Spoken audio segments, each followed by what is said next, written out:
Eu queria que você abrisse a sua Bíblia no livro de 2 Crônicas, no capítulo 26. Nós vamos ler do versículo 1 até o 23. E o título dessa mensagem é Cuidados para não terminar mal, mesmo tendo começado bem. Tem gente que começa bem, mas não termina bem, termina mal. Quais são os cuidados, pastor, que nós precisamos ter? Vamos ler 2 Crônicas, capítulo 26, a partir do versículo 1. Diz assim a palavra do Senhor. Todo o povo de Judá tomou a Uzias, que era de 16 anos, e o constituiu rei em lugar de Amazias, seu pai. Ele edificou a Elate e a restituiu a Judá, depois que o rei descansou com seus pais.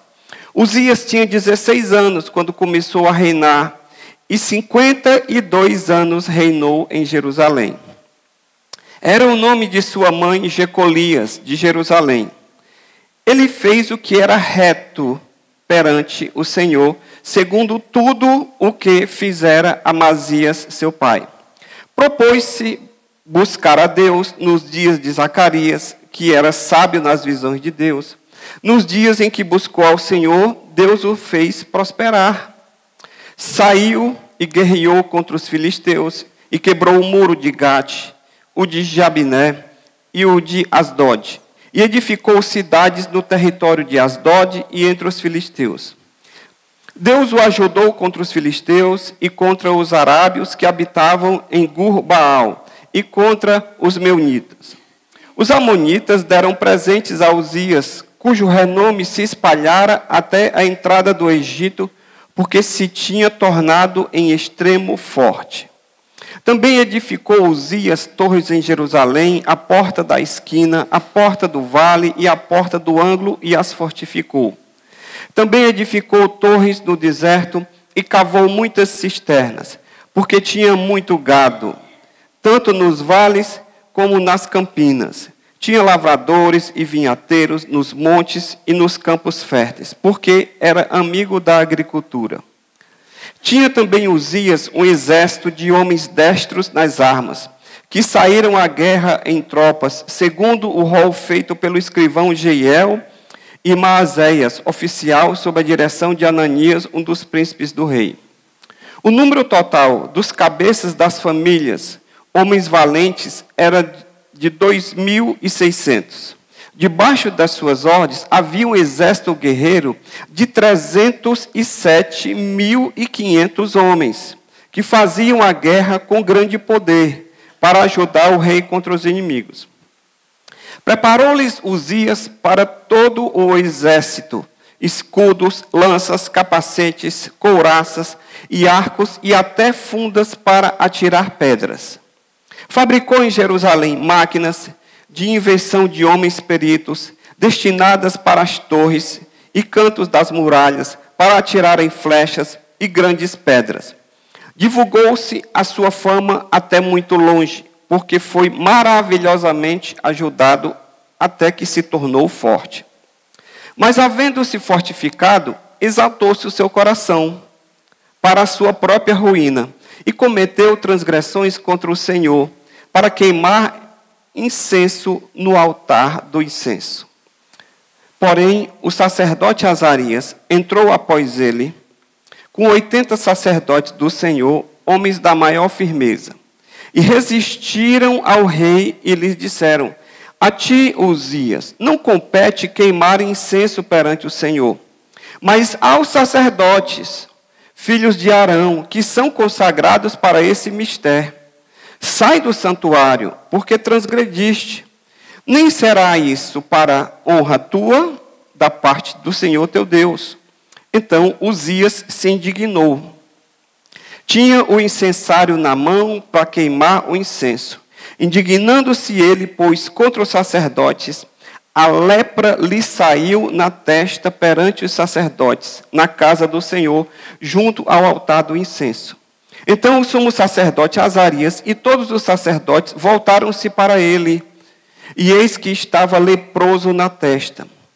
E apressadamente o lançaram fora, até que ele mesmo se deu pressa em sair, visto que o Senhor o ferira. Assim ficou leproso o rei Uzias, até o dia da sua morte, e morou, por ser leproso, numa casa separada, porque foi excluído da casa do Senhor.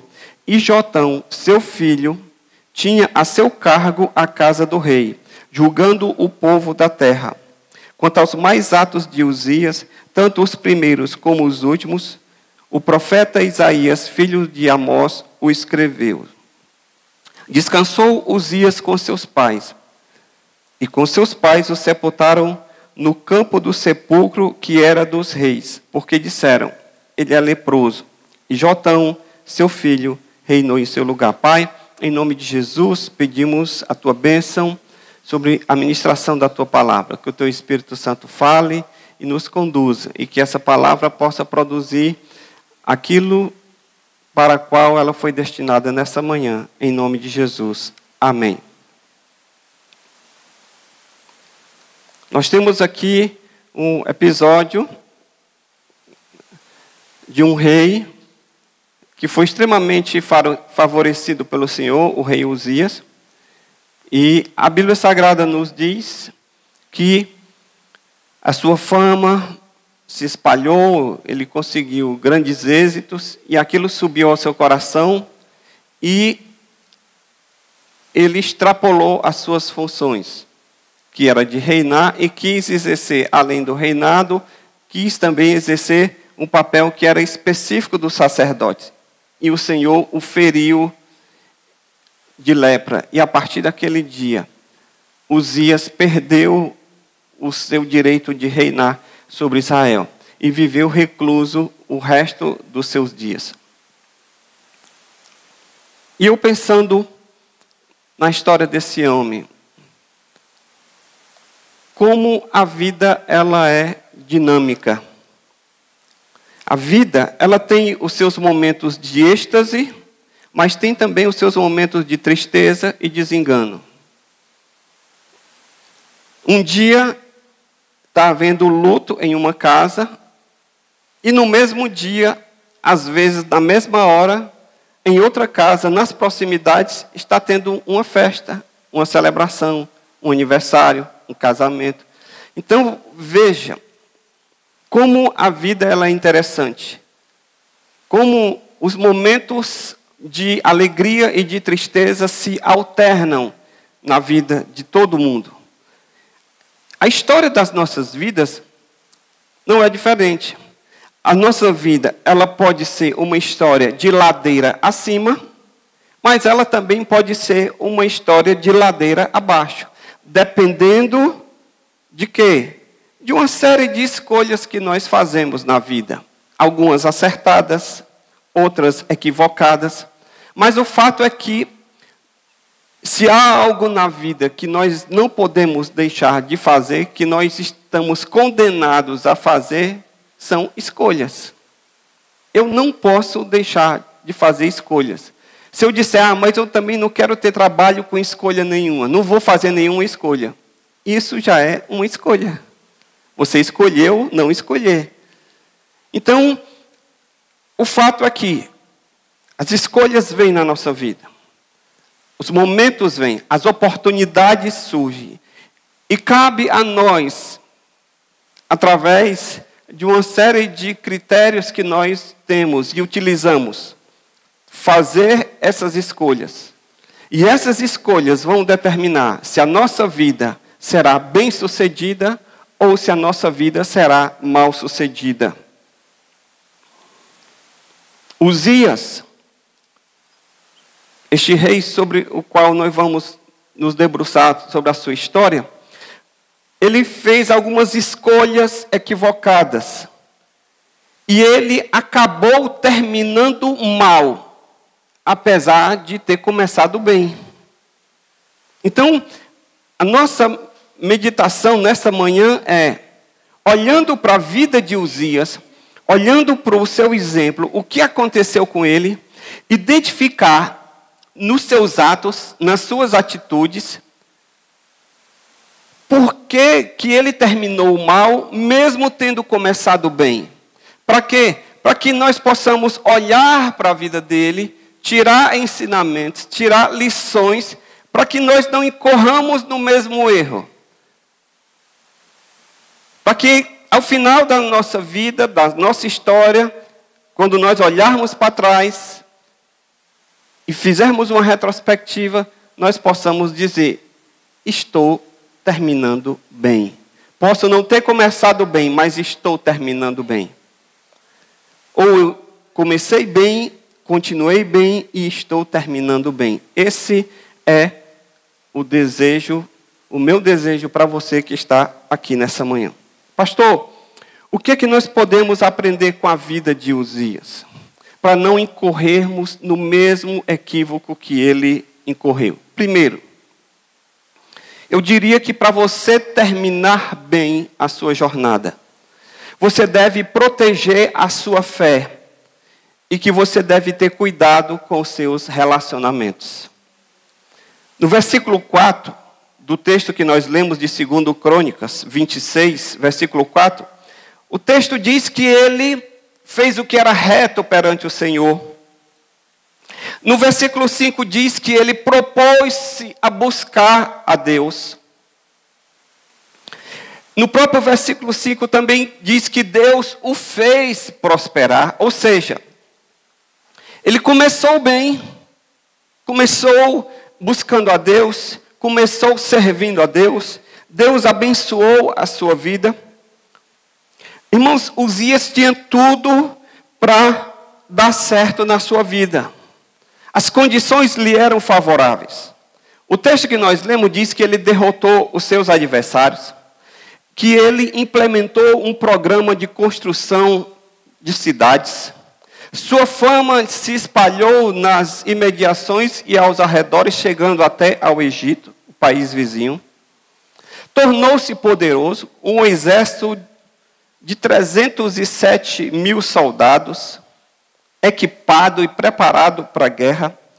Ou seja, apesar de ter todo esse aparente sucesso e uma demonstração de temor a Deus na sua vida, ele descuidou-se da sua espiritualidade. Por quê, pastor? Porque a Bíblia diz que ele não aboliu a prática da idolatria no seu reinado. Que ele queimava incenso nos altos. O que era isso? Era uma prática idólatra que tinha em Israel, desde quando Israel chegou na terra prometida. Era uma prática dos povos que já habitavam a terra de Canaã. Eles subiam nas montanhas, nos lugares altos, porque havia uma crença de que você indo para um lugar mais alto, você está mais perto dos deuses. Por isso que as pessoas vão para o monte orar. Porque tem aquela ideia de que se eu subir o monte, eu vou estar lá no ponto mais alto, eu vou estar mais perto do céu, eu vou estar mais perto de Deus. Se você olhar uma passagem paralela a essa, que se encontra em 2 Reis, no capítulo 15, no versículo 3, o que é a passagem paralela, para você entender? É um texto que fala, que relata a mesma história, que situação, só que está em outro trecho da Bíblia. 2 Reis 15, 3. Quando fala de Uzias, diz o quê? Ele fez o que era reto perante o Senhor, segundo tudo quanto fizera Amazias, o seu pai. E aí no versículo 4. Tão somente os altos não se tiraram, e o povo ainda sacrificava e queimava incenso nos altos. Meu querido, eu quero lhe dizer o seguinte: nas nossas vidas não pode haver espaço para nenhuma prática que concorra com o nosso amor e devoção a Deus. Eu posso fazer uma série de coisas certinho. Eu posso ser aquela pessoa que as pessoas até brincam. Eu não vou andar na linha não, porque senão o trem me pega. Você pode ser aquela pessoa que anda na linha, tudo certinho. É um bom pai, boa mãe, bom cidadão, bom profissional, bom amigo, mas eu quero lhe dizer que nada nem ninguém na sua vida pode estar acima de Deus. Uzias começou demonstrando um temor a Deus, mas a Bíblia Sagrada diz que ele não retirou a adoração a deuses que foram encontrados naquela terra. E que por isso, por causa disso, por não ter cuidado da sua fé, por não ter vigiado, ele acabou fazendo aquilo que desagrada ao Senhor. A Bíblia Sagrada nos diz, lá em Provérbios, no capítulo 4, no versículo 23, diz o seguinte: sobre tudo o que se deve guardar, guarda o coração, porque dele procedem as fontes da vida. O nosso coração, simbolicamente, porque fisicamente ele é um órgão, como todos sabemos, mas o coração, simbolicamente, ele é o símbolo das emoções, dos sentimentos. Né? Quando a gente diz, olha, eu te amo de todo o meu coração. Ou seja, nós estamos dizendo o quê? Que há em nós um sentimento para com aquela pessoa. E a Bíblia diz que nós devemos guardar o nosso coração. Por quê? Porque no coração, onde se passam as emoções, as escolhas, é ali que é o ponto nevrálgico da nossa vida. É ali que acontecem situações, escolhas, sentimentos que definirão a nossa vida e o nosso futuro. Então nós temos que guardar o nosso coração. Coração também aqui é sinônimo da fé, porque a fé ela entra aqui em mim. E Uzias não guardou o seu coração. Ele não vigiou no seu relacionamento com Deus. O próprio Jesus, falando lá em Marcos, no capítulo 12, no versículo 30, quando as pessoas indagam a ele, Senhor, na lei de Moisés temos lá 10 mandamentos. Nós temos vários costumes. O que a gente deve fazer? E Jesus, ele sintetizou em uma única frase. Ele sintetizou e resumiu todos os mandamentos, toda a lei. E ele disse o seguinte: amarás, pois, ao Senhor teu Deus, de todo o teu coração, de toda a tua alma, de todo o teu entendimento e de toda a tua força. Nada na nossa vida, nem uma situação e nem uma pessoa pode ser concorrente com o nosso amor a Deus. Nós precisamos. Eu amo meu filho, eu amo minha mulher.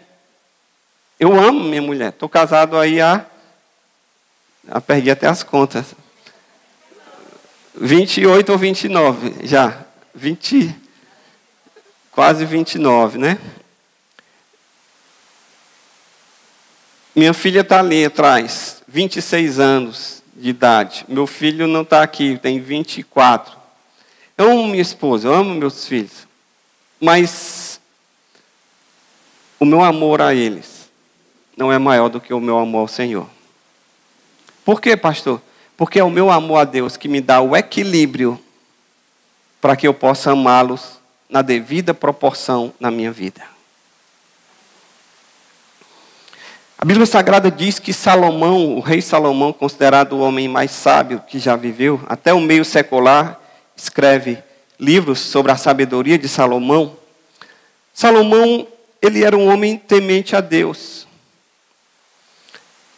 Mas ele se envolveu em vários relacionamentos que o levaram à idolatria. E nem mesmo a sua tão famosa sabedoria o poupou da queda. Acompanhe comigo aí 1 Reis, no capítulo 3, do versículo 3.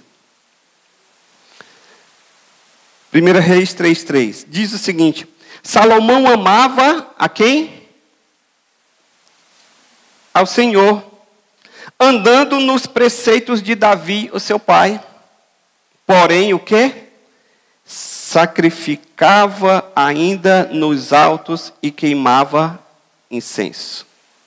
Olhe como é parecido com a história de Uzias.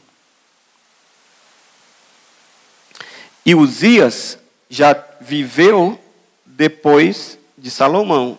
Poderia ter aprendido com ele. O bom da história é a gente olhar o passado e aprender com ele, para não repetir os mesmos erros. Outra coisa melhor ainda é a gente aprender com os erros dos outros, para a gente não sofrer as consequências. É bom quando a gente aprende com os nossos erros? É. Mas é melhor ainda quando a gente aprende com os erros dos outros, porque aí a gente é poupado da dor e do sofrimento. E em 1 Reis, no capítulo 11, no versículo 1, olha o que foi que aconteceu com Salomão. 1 Reis 11, 1. Ora, além da filha de Faraó, amou Salomão muitas mulheres estrangeiras, moabitas, amonitas, edomitas, sidônias e etéias. Diz que Salomão ele tinha no seu harém 300 esposas e 700 concubinas. Por quê?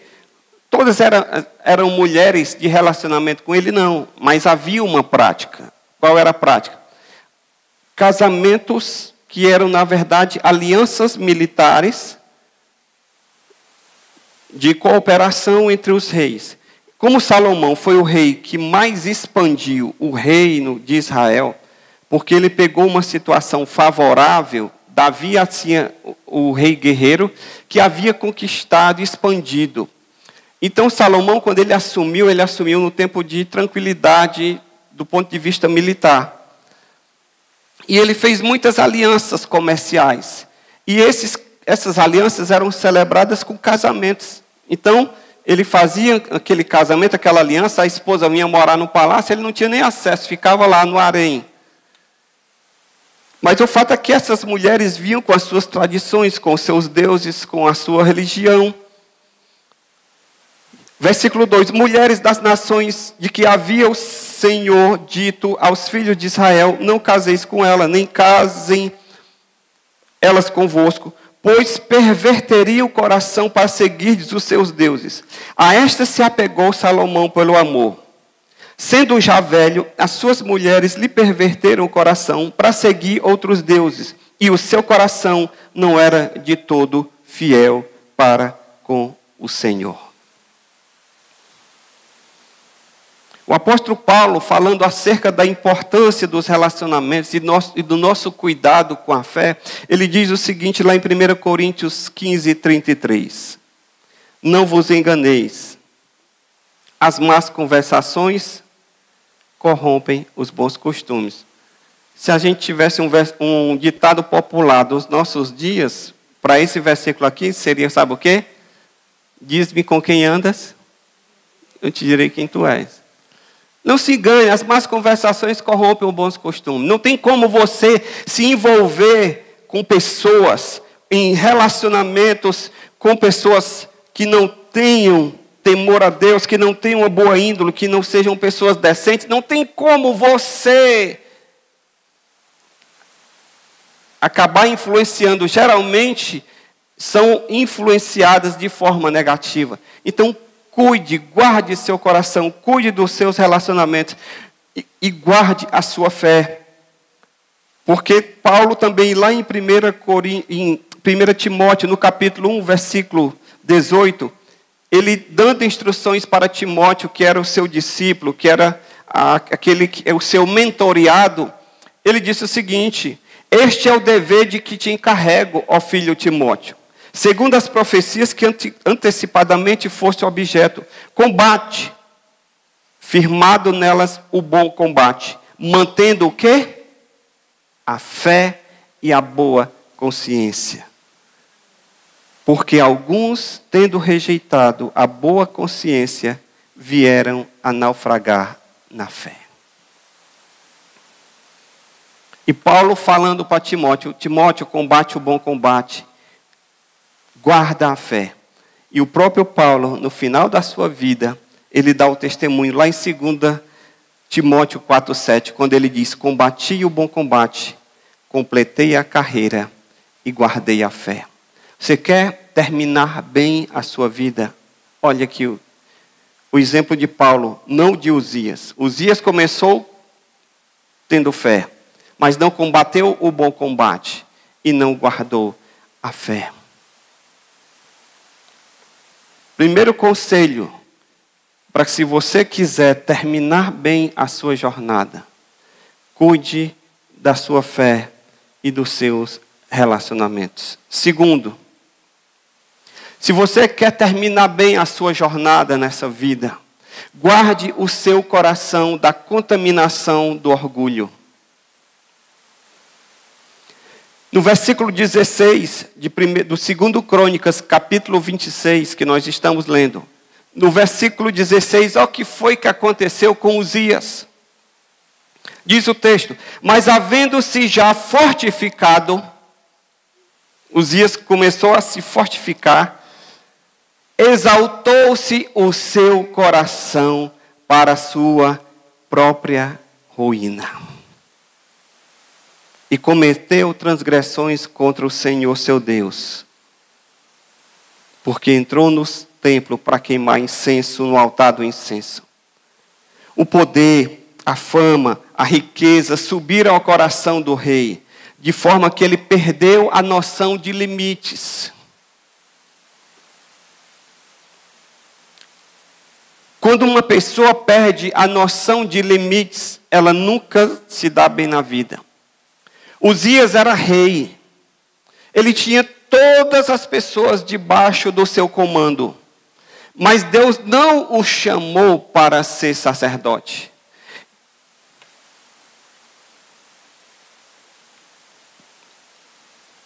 Deus o chamou para ser rei. E aqui, por causa da sua fama, por causa das suas conquistas, ele achou que ele não apenas poderia exercer as funções de um rei, mas poderia também começar a exercer e tomar o lugar do próprio sacerdote. Irmãos, a Bíblia diz, lá em Provérbios 16, 18, que a soberba precede a ruína, e a altivez do espírito a queda. Não deixe o orgulho, por mais que você seja bem-sucedido, por mais que você obtenha sucesso naquilo que você faz, não deixe que isso suba a sua cabeça, não deixe que isso faça com que você se sinta superior aos demais, porque você não é. E perca a noção de limites, porque foi isso que aconteceu com o rei Uzias. A Bíblia Sagrada nos diz que teve um outro rei na história de Israel. Na verdade, o primeiro rei da história de Israel, antes de Davi, que foi Saul. Saul começou bem, começou humilde. Quando Deus o chama para ser rei, chama o profeta para ungir, ele fica todo encabulado. Eu tenho certeza que sou eu que sou a pessoa escolhida para reinar sobre Israel. Mas depois que ele assumiu o trono, ele se tornou teimoso, ele se tornou soberbo, ele se tornou vaidoso, ele se tornou amante de si mesmo. Acompanhe comigo a história dele. 1 Samuel 9, 21. Olhe quando ele vai ser escolhido. 1 Samuel 9, 21. Samuel chega e diz: olhe, Saul, eu vim aqui te ungir porque Deus escolheu você para ser rei de Israel.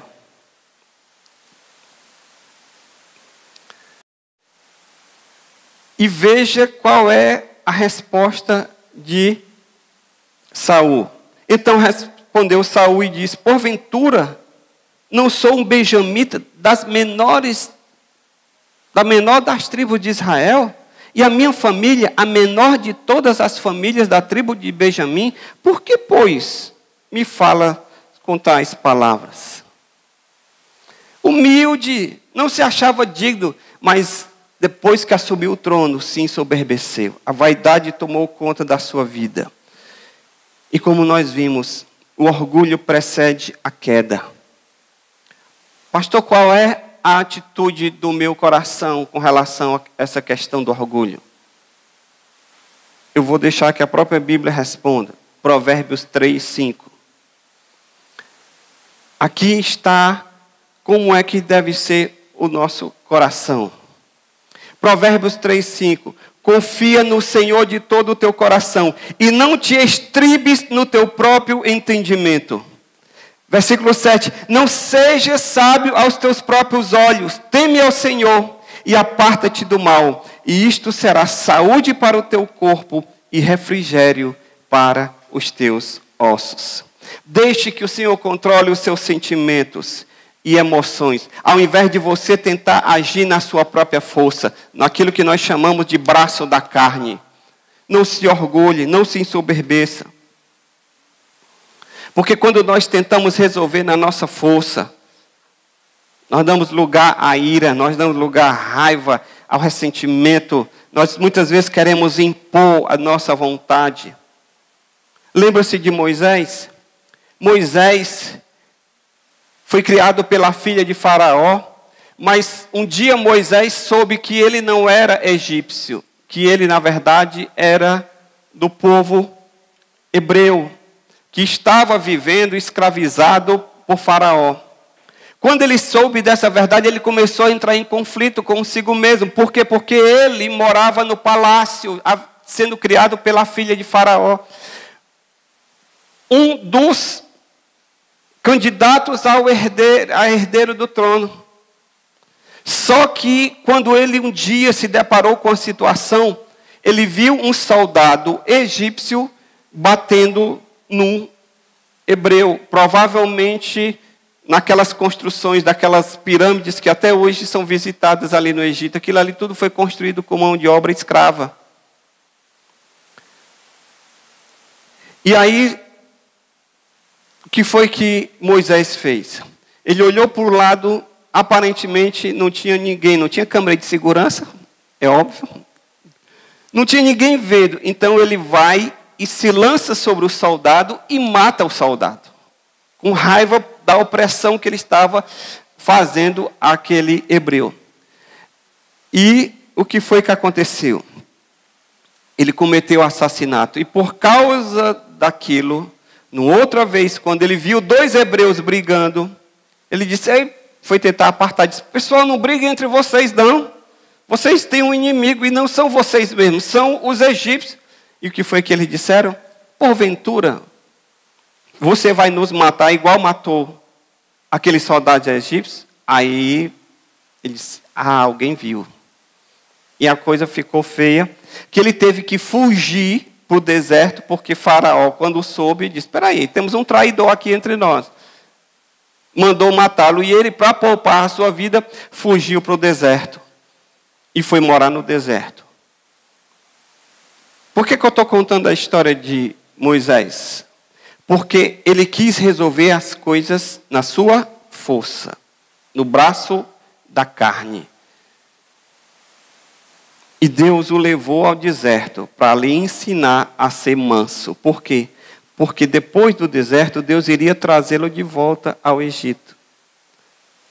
Para fazer e falar com Faraó e fazer com que Faraó liberasse o povo a sair para a terra de Canaã novamente.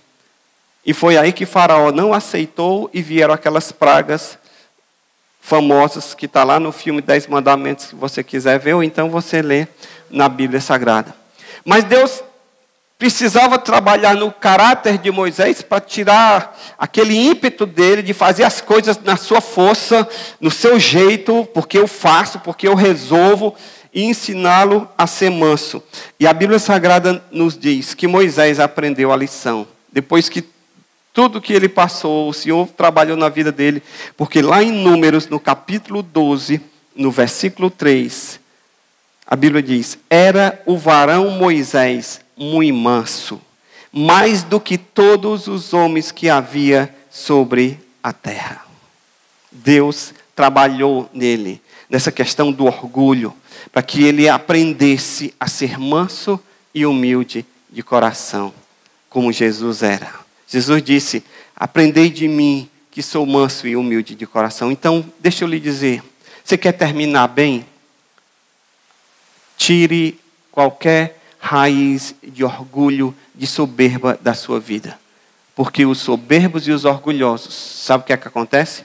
Terminam sós. Terminam sós. Porque ninguém aguenta conviver com uma pessoa orgulhosa e soberba. Você pode ter momentos de lapsos de memória e por um momento se achar alguma coisa. Mas se você é quanto mais nesse comportamento, aquela pessoa que onde chega, todo mundo tem que dizer, cheguei. Todos olhem para mim, eu sou o centro das atenções. Eu tenho a última palavra, aquela pessoa que numa roda de discussão, ela escuta, deixa todo mundo falar, mas no final ela que faz o arremate. Ela é que tem a palavra final. É aquela pessoa que não aceita conselho, aquela pessoa que não ouve ensino, porque ela se basta a si mesma. Cuidado, porque você tiver essa atitude, você vai terminar mal. Terceiro, se você quer terminar bem a sua vida, compreenda que Deus está mais interessado na sua obediência do que no seu serviço. Deus está mais interessado em que eu obedeça do que eu faça algo para Ele. No versículo 16, na verdade no 18, Uzias queimou incenso nos altares. Uzias quis fazer um trabalho que não era dele. Deus tinha chamado os sacerdotes para aquele ofício. E Uzias quis fazer, porque ele queria produzir. Ele queria mostrar serviço. Ele queria dizer, eu também faço, eu não só reino. Deus, eu não apenas reino o povo, mas eu também ofereço sacrifício a Ti. Eu também cuido, eu também sei cuidar das coisas espirituais. Meu querido, eu quero lhe dizer que Deus não está em busca de produção, mas Deus está em busca de prostração. Eu vou repetir, Deus não está em busca de produção, Deus está em busca de prostração. Ao derrubar o apóstolo Paulo do cavalo, quando Paulo estava indo para Damasco para perseguir a igreja, nos primeiros dias da igreja, o Senhor apareceu a Paulo, que era orgulhoso, que era cheio de si, que achou que estava fazendo um serviço a Deus. Ele disse, olha, eu estou indo perseguir os hereges. Esses cristãos aí são os hereges. Nós do judaísmo, que somos a religião verdadeira, conseguiu cartas de autorização das autoridades religiosas para ir perseguir os hereges. E ele estava crendo, irmãos, que estava fazendo um serviço a Deus. E o Senhor derruba Paulo no cavalo, porque aparece na visão, na estrada, o cavalo se assusta com aquele clarão de repente, e se levanta e Paulo cai, e com aquele clarão Paulo perde a vista, e o Senhor fala para ele, Paulo, Paulo, por que me persegues? E ele disse, quem é, Senhor? Ele disse, eu sou Jesus a quem tu persegues. E aí o Senhor dá a instrução, levanta-te, vai agora, fica lá num determinado lugar, porque eu vou começar a trabalhar na tua vida. E os cristãos daquela cidade que estavam ali, sabendo do que Paulo vinha fazer, estava todo mundo apreensivo e temeroso. E Deus aparece para, acho que é Ananias, diz, Ananias, vai lá na casa tal, no lugar tal, e lá Paulo vai estar, e eu quero que você vá lá orar por ele. Ananias diz, espera aí, Senhor, como é que eu vou orar pelo cara que veio nos perseguir? E o Senhor disse, eu tenho um propósito na vida dele. Olha aqui, Atos capítulo 15, do versículo 9. Atos 9, versículo 15. que é que Deus diz para Ananias? Vai até lá, porque esse é um instrumento escolhido para levar o meu nome perante os gentios e reis, bem como perante os filhos de Israel, porque eu lhe mostrarei o quanto importa sofrer pelo meu nome.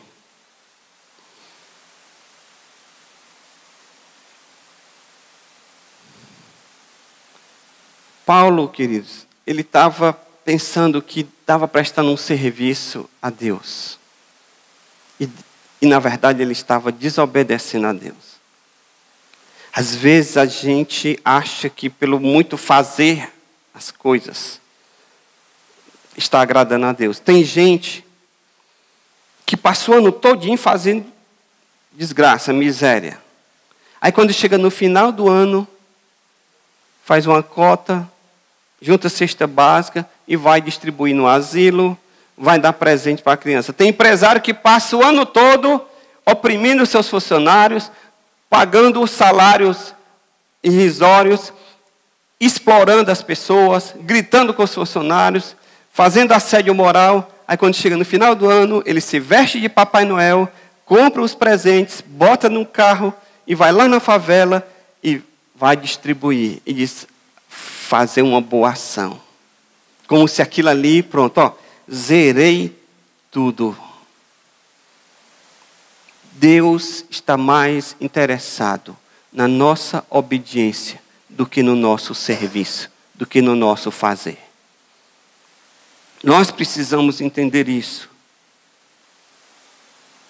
A queda de Lúcifer, que nós chamamos de Satanás ou diabo.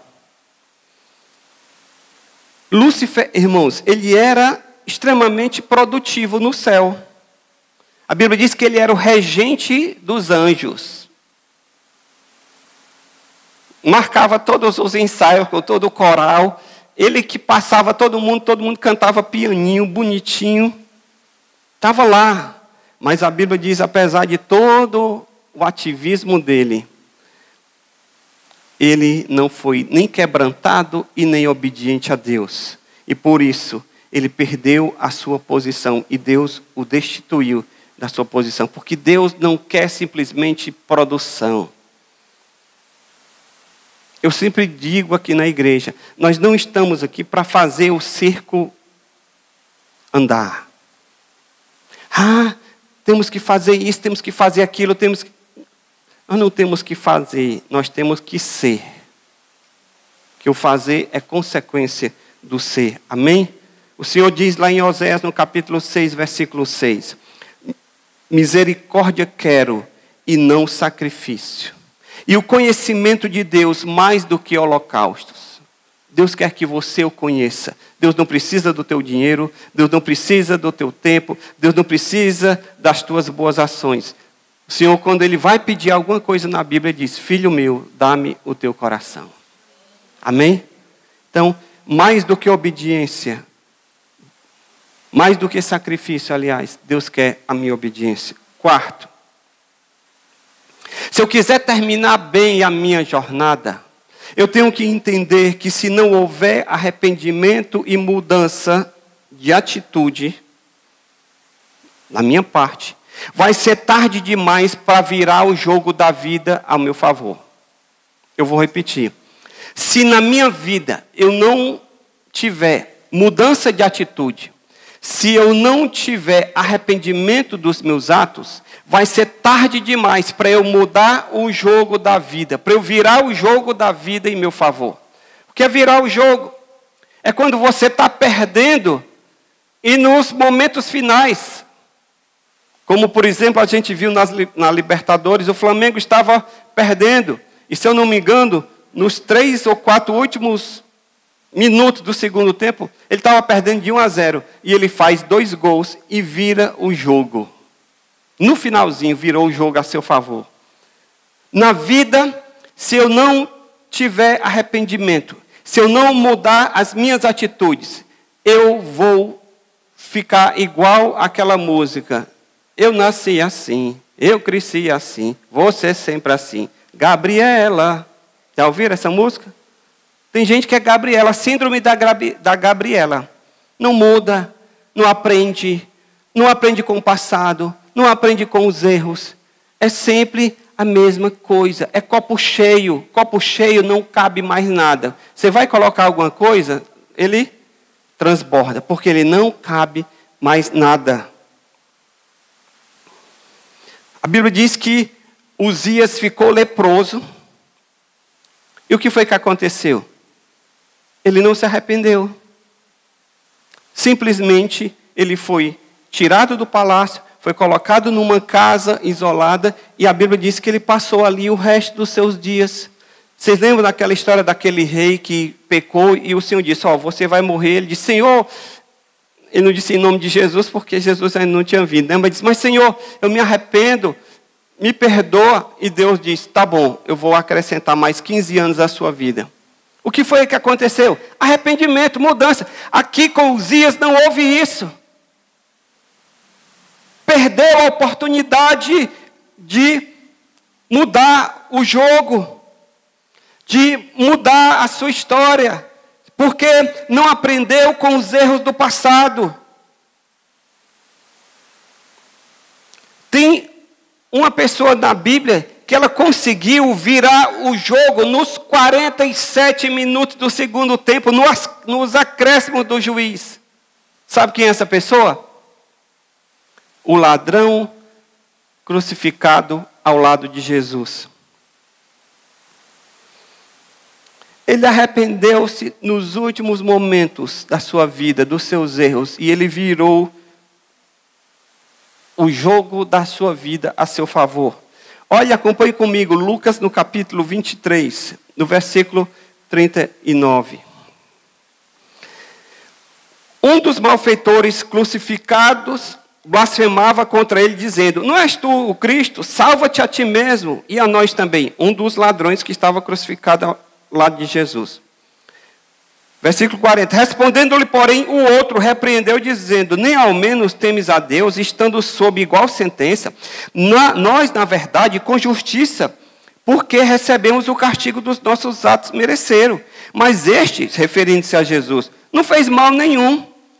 E no versículo 42, e acrescentou Jesus, e ele disse, Jesus, lembra-te de mim quando entrares no teu reino. E qual foi a resposta de Jesus no versículo 43? Respondeu Jesus, em verdade te digo, que hoje mesmo estarás comigo no paraíso. Alguém já disse que no céu nós teremos 3 surpresas. Quais são? Algumas pessoas que a gente pensa que estarão lá, que aliás, que não estarão lá, estarão. Outras que nós pensamos que estarão lá, não estarão. E qual a terceira surpresa? Nós estaremos. Ai, Jesus, eu cheguei. Querido, de uma coisa, nós podemos ter certeza. Esse ladrão da cruz estará lá. O mais improvável de estar, vai estar, porque Jesus disse, hoje mesmo estarás comigo no paraíso. Então eu quero lhe dar um conselho. Não se deixe dominar pela sensação de impotência, sentimento de culpa, de que não existe saída, e que por causa disso você não busca mudança. Ah, porque eu errei no passado. Errou, mas aprenda com o seu passado. Não deixe que o seu passado lhe prenda. Olha, deixa eu dizer uma coisa para você. O seu passado, por melhor que ele tenha sido, ou por pior que ele tenha sido, você não pode ficar preso a ele. Porque se o seu passado foi muito bom, e você ficar preso a ele, você não vai viver o seu presente, você não vai desfrutar o presente, você vai dizer, bom era naquele tempo. Bom era naquele tempo. Ah, a pessoa está viva hoje com 60 anos, 50, 70. Parece que não aconteceu mais nada de bom na vida dela hoje. Aí ela fica só lembrando. Bom era no nosso tempo, não era, João? Aí senta na praça, conversando. Bom era no nosso tempo. E aí começa a falar. E sim, Aquele tempo passou, você viveu, e hoje não está acontecendo nada de bom. Então, o passado, por melhor que tenha sido, ou por pior que ele tenha sido, ele não pode prender as nossas vidas. Se Deus nos permite estar vivo hoje, é porque nós temos chances de construir algo novo hoje, de viver novas coisas, de fazer diferente. Não fique preso ao seu passado. Vire o jogo da vida. Você não está fadado a repetir as mesmas coisas. Ah, porque foi um trauma. Sim. Marcou, está lá. Traumatizou. É como uma cicatriz. Aconteceu aqui.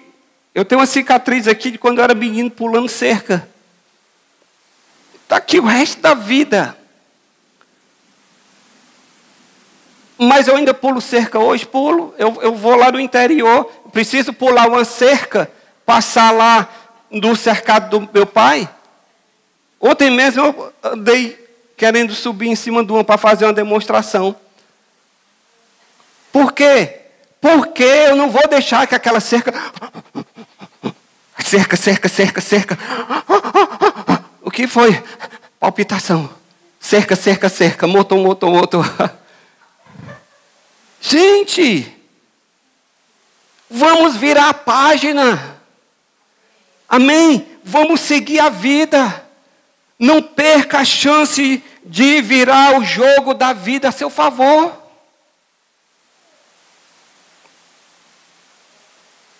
Não pense que está velho demais. Irmãos, Abraão, a Bíblia diz que ele casou com Sara, teve Ismael, teve Isaac, e Sara morreu. Sabe o que aconteceu? Abraão não ficou na beira do túmulo. Eu quero ir com ela. Eu me jogo. Não tem gente que diz, me segura, porque senão eu vou. Ficou lá na beira do túmulo. Não. A Bíblia diz, sabe o quê? Depois disso, Abraão viveu mais muitos anos e ainda teve, sabe quantos? Mais 6 filhos. E casou com uma mulher chamada Quetura. Quase foi Quintura. Foi por isso que teve mais 6 filhos. Casou com Quetura. A vida segue. Amém? Não tem um ditado popular de a fila anda? A vida segue. Não é que eu vou desprezar o meu passado, não vou desprezar o que eu vivi, não vou fazer pouco caso, minimizar as mágoas e os traumas, mas eu também não posso supervalorizar e fazer com que me prenda e me impeça de viver o que Deus tem para mim hoje. Porque o jogo da vida só termina quando acaba. Amém? Uzias ficou o resto dos seus dias lá, isolado. E por último, eu quero que você aprenda de uma vez por todas que ninguém, por mais importante que seja, é insubstituível. Não existe insubstituíveis. O cemitério está cheio de pessoas insubstituíveis. Versículo 21. Assim ficou o leproso rei Uzias até o dia da sua morte. Morou na casa separada, porque foi excluído da casa do Senhor. E Jotão, o seu filho, tinha o seu cargo na casa do rei, julgando o povo. Jotãozinho foi lá e tomou o lugar do pai e continuou dando sequência à sua vida, porque ninguém é insubstituível. Lembrei de uma frase, irmãos, que eu ouvi ontem. Ontem, quando eu fui para o interior, para a casa do meu pai, e eu fui com as minhas irmãs, e a gente conversando, né? São 2 horas de viagem, a gente aproveita para atualizar os assuntos da família e de tudo. E aí a gente conversando, teve uma irmã minha que ela disse a seguinte frase: um dia você será apenas um retrato em cima de um móvel numa sala. e depois de algum tempo, nem isso. É ou não é? Lá no interior a gente tem fotos que ficam da parede, outros ficam no móvel. Um dia você vai ser apenas um retrato em cima de um móvel. E depois, com o passar do tempo, nem isso, porque os seus tataranetos não vão guardar a foto sua.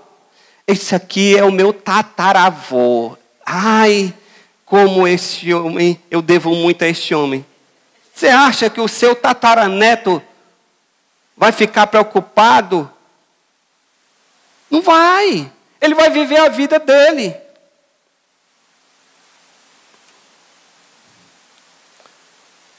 Ninguém é insubstituível. Todos nós estamos passando, irmãos. Então vamos olhar para a vida. Vamos aproveitar. Vamos viver o hoje. Tire essa síndrome de que o mundo tem que girar ao seu redor. Porque você vai passar. Eu me lembro, sabe de quem? De José. Quem não sabe da história de José? José, por interpretar um sonho de Faraó, Faraó colocou José como governador do Egito, abaixo somente dele. José governava tudo, mandava em todo mundo. E sabe o que foi que aconteceu? Um dia José morreu, como acontece com todas as pessoas. E a Bíblia Sagrada nos diz, lá em Êxodo, eu quero que você leia, Êxodo 1:8. Êxodo 1:8. Entre mentes se levantou um novo rei sobre o Egito, um novo faraó, que o quê? Não conhecera José, que não sabia o benefício que José tinha feito ao interpretar aquele sonho e das vacas gordas e magras, e que interpretou como sendo 7 anos de fartura e 7 anos de seca. Ele disse, vamos guardar nos 7 anos de fartura 1/5 da produção, para guardar para ter quando chegar os 7 anos de seca. E aquilo poupou os egípcios e toda a população vizinha. Surgiu um novo faraó que desconheceu o benefício que José tinha feito ao povo. E sabe o que foi que esse faraó novo começou a fazer? Começou a oprimir o povo e começou a dizer para as parteiras, começou a oprimir o povo e dizer, eles estão muito numerosos, vamos começar a cuidar para que eles não se reproduzam, porque senão eles vão nos dominar. José foi importante, teve o seu período, mas passou, porque ninguém é insubstituível. Josué substituiu Moisés, que foi o líder que conduziu o povo para tirar da escravidão do Egito. Deus disse, Moisés, você vai até aqui, daqui para frente vai ser Josué que vai assumir a missão. Moisés disse, Senhor tem certeza que pode prescindir da minha pessoa? Olhe, Senhor, Josué está ali tremendo nas bases. Deus disse, rapaz, deixa comigo que eu sei o que é que eu estou fazendo. Você vai até aqui. Aqui é o seu limite. Salomão assumiu o lugar de Davi, que foi considerado o maior rei de Israel. Mas passou. Qual é a conclusão que eu quero que você chegue comigo? É que o segredo para a gente terminar bem a nossa jornada está em caminhar com Deus, em conhecer a Deus. Moisés, quando o Senhor falou com ele, disse, Moisés, eu estou me agradando de ti. Sabe o que foi que Moisés disse? Senhor, se tu está te agradando de mim, se eu estou encontrando graça diante de ti, pois me faz te conhecer mais, me faz conhecer o teu caminho.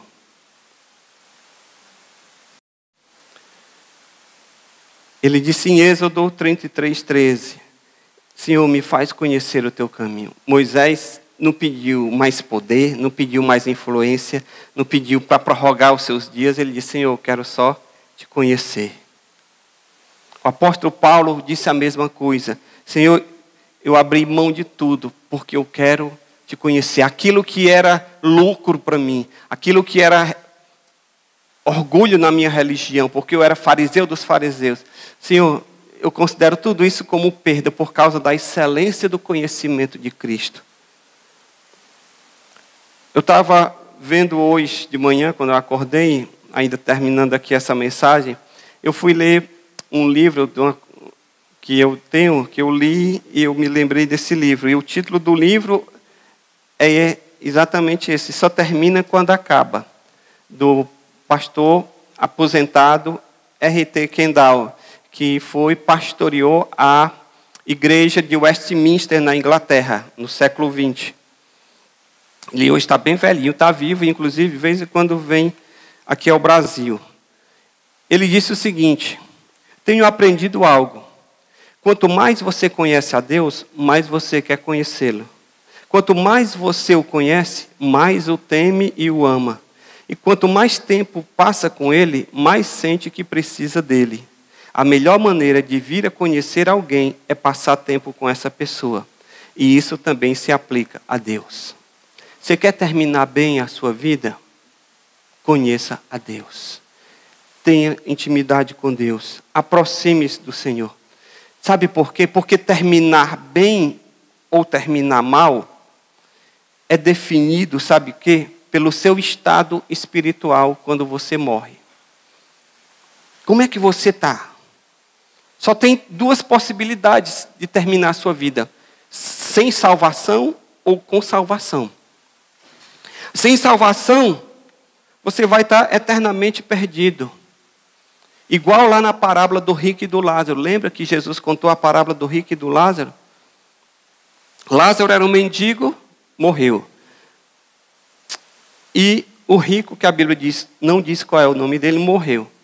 E lá, o rico padecendo e Lázaro numa boa. Ah, pastor, o rico estava sofrendo porque foi rico e o pobre estava sendo beneficiado porque foi pobre. Tem nada a ver com isso. Está descrevendo duas situações ali. Mas Lázaro terminou bem porque ele se aproximou de Deus. E o rico terminou mal porque não quis saber de Deus. O que define se você termina bem ou mal é a sua proximidade, é o seu conhecimento de Deus. Porque se você vive essa vida sem conhecer a Deus, você não vai terminar bem. Ah, pastor, mas eu já me converti, eu sou cristão, eu tenho certeza da minha salvação. Eu posso terminar mal? Pode. Como assim? Não estou falando de salvação. Você pode ter certeza de salvação, você pode servir a Cristo e ir para o céu. Mas como é que eu vou para o céu e termino mal aqui?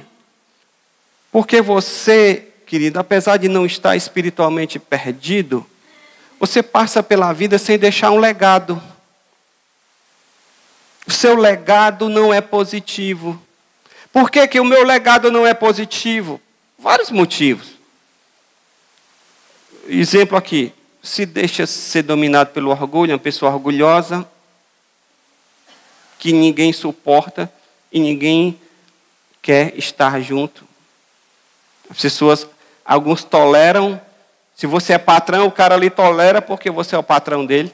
Mas se você disser assim, rapaz, depois da empresa, vamos ali para um restaurante, o cara diz, o quê? Eu já passei o dia todo, o cara... E eu ainda vou para o restaurante com ele? Não, patrão, eu já tenho um compromisso. Fica para o próximo. Se acha insubstituível que você é você, e depois de você é você, e depois ainda é você. O mundo não gira em torno de você. O mundo existia antes de você chegar, e vai continuar existindo quando você partir. Simples assim. O máximo que pode acontecer é levar o seu corpo no carro de bombeiros. É ou não é? Leva o Ayrton Senna no carro do corpo de bombeiros. Que mais? Gugu no corpo de bombeiro. Mas vai.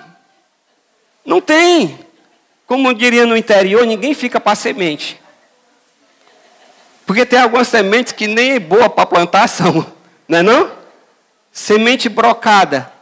Tem gente que é uma semente brocada. Eu me lembrei da história do cara que disse, rapaz, disse que estava de férias em Israel, viajando com a mulher e com a sogra. Aí a sogra teve um piripapo lá e morreu. Aí o cara foi na funerária e disse, olha, quanto é o traslado da minha sogra lá para o Brasil? O cara disse, olha, se você enterrar aqui em Israel, você vai gastar $2.000. Se você levar para o Brasil, você vai gastar $20.000. É mais barato você enterrar aqui. Ele disse, não, eu pago os $20.000. Por quê? Porque eu ouvi dizer que quem é enterrado aqui ressuscita, e eu não quero correr o risco. Então, bote nos $20.000 que eu pago com prazer, mas ela vai ser enterrada lá. Meu querido, ninguém fica para semente. Por que eu posso não deixar um legado? Porque eu não cultivei a minha fé, vivi uma vida espiritual medíocre, muito aquém daquilo que Deus tinha para mim. Por que eu posso não ter um legado? Porque eu posso ficar preso a relacionamentos fracassados que eu tive na vida, que eu não consegui dar a volta por cima, me reerguer e recomeçar. Por que eu posso terminar mal a vida? Porque eu posso viver uma espiritualidade, uma identidade espiritual confusa. Como assim, pastor? Pensando que Deus quer mais o meu serviço do que a minha obediência. E por isso eu sou aquela pessoa que eu tenho que sempre estar dando, eu tenho sempre que estar fazendo, eu tenho sempre que estar, porque a forma de eu me sentir gente útil e viva é se eu estiver fazendo e não sendo. Então, cabe a nós decidir, queremos terminar bem ou queremos terminar mal? Essa é a escolha que temos que fazer, sabendo que isso vai definir não apenas o nosso destino eterno, mas vai também definir o tipo de vida que nós queremos viver neste mundo. Vamos ficar de pé na presença do Senhor.